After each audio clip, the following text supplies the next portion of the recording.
जय हिंद बच्चों, क्या हाल चाल है। स्वागत है आप लोगों को अपने स्त्री एजुकेशन के यूट्यूब चैनल में। फ्रेंड्स, हम लोगों ने मैकेनिक्स यांत्रिक में लेक्चर 1 to 4 बहुत अच्छे से पॉजिटिव वे में किया है। ये लेक्चर 5th होने वाला है। तो हर लेक्चर की तरह आप इस लेक्चर में भी कॉपी कलम निकाल के बैठिए। क्वेश्चन नंबर 1 to 10 में आपको प्रत्येक क्वेश्चन के लिए 10 सेकेंड दिया जाएगा। इसमें आप खुद से जज कर पाओगे कि आपको 10 में से कितना नंबर्स आ रहे हैं। ठीक है, ये अच्छे exams NDA, air force, navy, UPSC, BPSC में पूछा गया क्वेश्चन है। PYQ है। मैं अपने से नहीं बोल रहा हूँ, डेट और तारीख इस पे लिखा रहता। आप खुद ही क्या करो, देख सकते हो। तो चलिए बिना देर किए हुए हम क्वेश्चंस पे आते हैं। कह रहा प्रत्येक क्रिया के बराबर व विपरीत दिशा में एक प्रतिक्रिया होती है। ये जो स्टेटमेंट है किनका है? तो आप लोग बचपन में 9th 10th में पढ़े होंगे, 9th में, कि न्यूटन साहब गति के 3 नियम दिए थे। First law motion, second law motion and third law motion.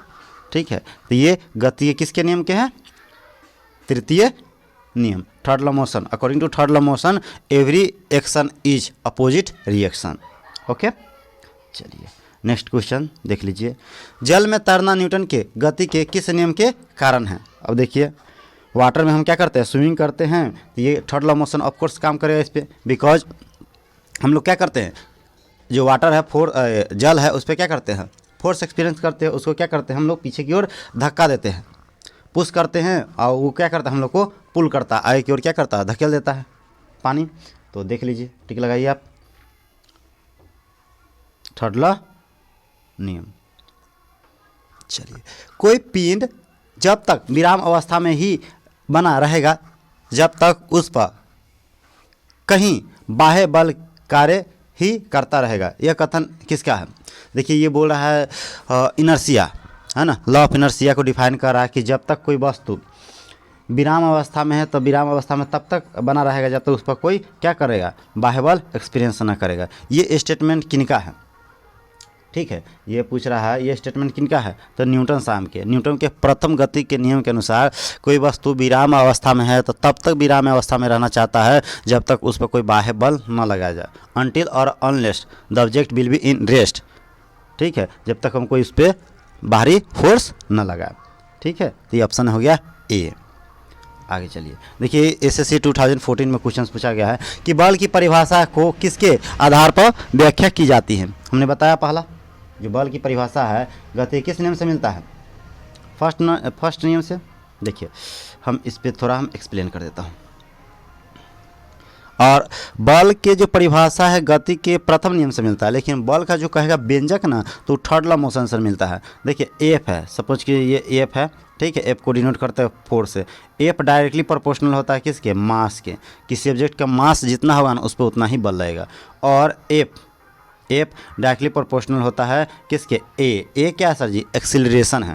क्या है? एक्सीलरेशन है। जब आपको क्या करोगे, दोनों को इक्वेट करोगे तो एफ इक्वल टू होता है ma। ठीक है, मास गुने एक्सीलरेशन। और मास के क्या हो जाता है? किलोग्राम। एक्सीलरेशन में क्या होता है? एक्सीलरेशन बोले तो त्वरण। त्वरण क्या होता है? Rate of change of velocity. Metre पर सेकेंड स्क्वायर मतलब kg मीटर पर second square, that means Newton. That means what? Newton. तो जो फोर्स का SI यूनिट क्या है? न्यूटन है।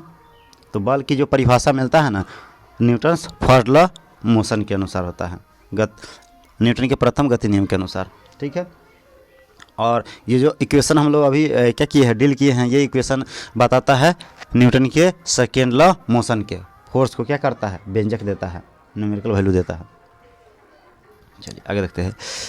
किसी पिंड पर उस गुणधर्म को क्या कहते हैं जिससे वह सीधी रेखा में विराम या एक समान गति की स्थिति में किसी भी परिवर्तन को विरोध करता है? देखिए, ये जड़त्व बोलते हैं, है ना, इनर्शिया बोलते हैं। देखिए, इनर्शिया 2 तरह का होता है। इनर्शिया जड़त्व 2 तरह के होता है। एक होता है गति की जड़त्व और एक होता है विराम की जड़त्व। कोई वस्तु विराम है, विराम मतलब अस्थिर है, स्थिर है, रुका हुआ है, तो तब तक रुका हुआ रहना पसंद करेगा जब तक उस पर हम कोई उसको क्या करेंगे, बाहरी बल नहीं लगाएंगे, या तो नहीं धकेलेंगे नहीं तो खींचेंगे। सपोज कीजिए आपके टेबल पर जो बुक है वो तब तक और जब तक वहीं पे रहना पसंद करेगा जब तक उस पर क्या है, मैं उसे हाथ से उठा ना लूँ या आप उसे धक्का देके कहीं और ना डाल दो। ठीक है, या फिर यूँ आप जो फैन आपकी है एक बार स्विच ऑन कर देते हो तो वो चलता रहता है, ठीक है, और तब तक चलता रहेगा जब तक उसको क्या करो, हम बाहरी फोर्स लगा के उसको स्विच को क्या कर दो, ऑफ ना कर दूँ। ठीक है, तो जड़त्व के दो होता है, movement of motion, inertia of motion and inertia of rest. तो ये है इनर्शिया, जड़त्व। ठीक है, आगे देख लीजिए। न्यूटन के पहले नियम को भी कहते हैं, न्यूटन को पहले नियम को भी कहते हैं, क्या कहते हैं? ठीक है, जड़त्व का नियम कहते हैं। न्यूटन के फर्स्ट लॉ को क्या बोलते हैं? जड़त्व का नियम कहते हैं, लॉ ऑफ इनर्शिया बोलते हैं। अगला देख लीजिए, गाड़ी खींचता हुआ घोड़ा बल के कारण आगे बढ़ता है। देखिए, गाड़ी खींचता हुआ जो घोड़ा होता है उसको जो कंधा होता है और चक्का थी क्या बोलते हैं, उस पर जो लकड़ी के कुछ बना होता है वो तो उस पर लगाता है एक फोर्स। कौन फोर्स लगाता है? मस्कुलर फोर्स लगाता है। लेकिन अपने पैर द्वारा, फुट द्वारा वो क्या करता है, अर्थ पे, पृथ्वी पे एक बल लगा रहा होता है। तो ये हो जाएगा न्यूटन के कौन से नियम? थर्ड लॉ के नियम, और पृथ्वी द्वारा घोड़े के पैर पर आरोपित बल। ठीक है, तो इसके देखिए, बैल लगाएगा धरती पे वजन, इससे क्या हुआ, टायर गाड़ी आगे खींचेगी, सीधी सी बात है। तो ऑप्शन हो गया किसका? फोर्थ।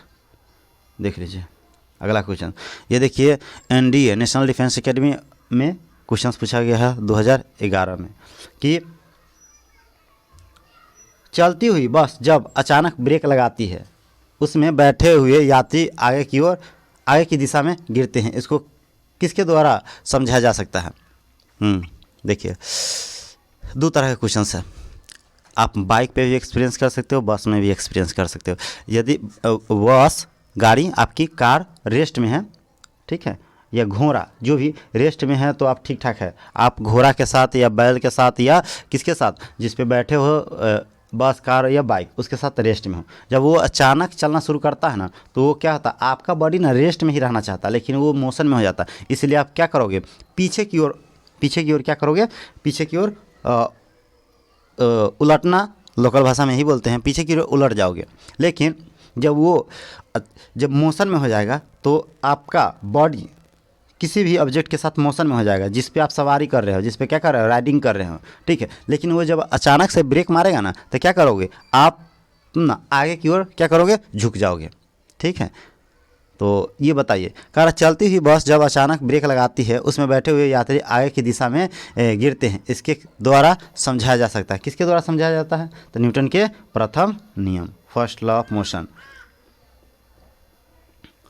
रॉकेट की कार्य प्रणाली किस सिद्धांत पे आधारित है? The working principle of rocket is depends upon, किस पे डिपेंड्स करता है?